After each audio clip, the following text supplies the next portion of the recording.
उसने कभी सूरज नहीं देखा, न चांद, न आसमान, न इंसानों के चेहरे। फिर भी एक दिन वो कहने लगा, मैंने परियों को देखा है। गांव वाले हंसे। किसी ने कहा, झूठा है।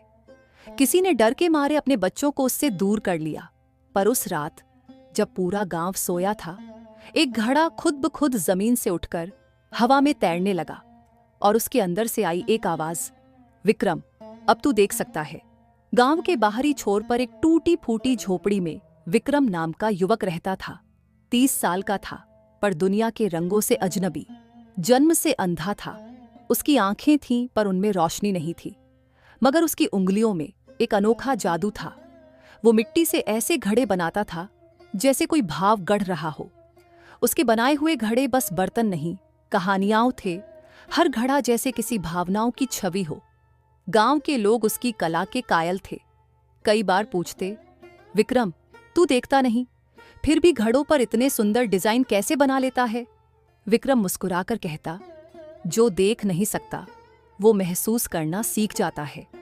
वो मिट्टी के हर टुकड़े से बात करता, जैसे वो उसकी आत्मा को छूता हो।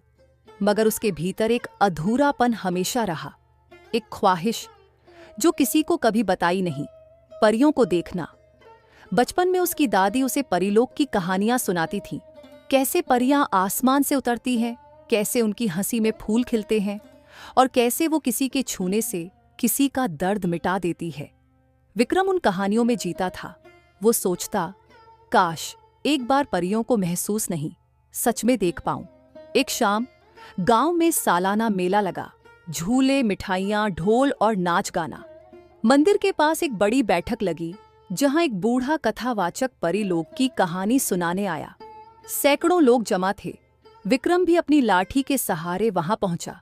बूढ़ा बोला, हर 100 साल में एक रात आती है जब परियां धरती पर उतरती हैं, लेकिन उन्हें वही देख सकता है जिसकी आत्मा साफ हो, जिसकी आंखें नहीं, दिल देखता हो। सुनते ही विक्रम का दिल धड़कने लगा।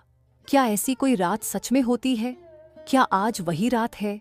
लोग धीरे धीरे घर लौटने लगे, पर विक्रम वहीं बैठा रहा, खुले मैदान में, अकेला, आसमान की ओर मुंह किए।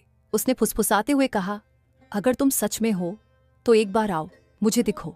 एक बार। हवा थम गई, आसपास सन्नाटा पसर गया और तभी एक धीमी सी झंकार हवा में गूंजी, जैसे चांदी की पायल हो। हवा में फूलों की महक घुली और मिट्टी में चमक सी उठी। एक मुलायम सी आवाज आई, विक्रम। वो चौंका। कौन? हम हैं वे जिन्हें तुम जीवन भर महसूस करते आए हो। आज हम तुम्हें दिखाई देंगे। पर मैं तो देख नहीं सकता। आज देख सकोगे। किसी ने उसके माथे को धीरे से छुआ। एक गर्माहट उसके भीतर समा गई। उसकी बंद पलकों में उजाले का विस्फोट हुआ और फिर पहली बार उसने अपनी आंखें खोलीं। सामने 3 आकृतियां थीं, हवा में तैरती हुई, नर्म, उजली, पारदर्शी, जैसे रोशनी की बनी हो। उनके पंख थे जैसे नर्म बादलों के टुकड़े। उनकी आंखें चमक रही थीं। उन्होंने कोई नाम नहीं बताया, न उनकी कोई शक्ल इंसानी थी, पर वो परियां थीं, वास्तविक, जीवित, सुंदर। विक्रम की आंखों से आंसू बहने लगे। क्या मैं सपना देख रहा हूं? नहीं, ये हकीकत है, लेकिन सिर्फ एक रात के लिए। वो बोले बिना मुस्कुराई। उन्होंने विक्रम का हाथ थामा और वो सब उड़ चले।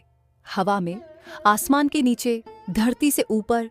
वो उसे उस जंगल में ले गईं जहां हर पेड़ बोलता था, पत्तों से रोशनी टपकती थी। वहां एक झील थी जो चांदी की तरह चमक रही थी। विक्रम ने उसमें पहली बार अपनी परछाई देखी।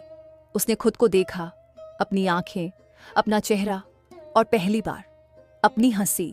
वो रो पड़ा। क्यों रो रहे हो? एक परी ने पूछा।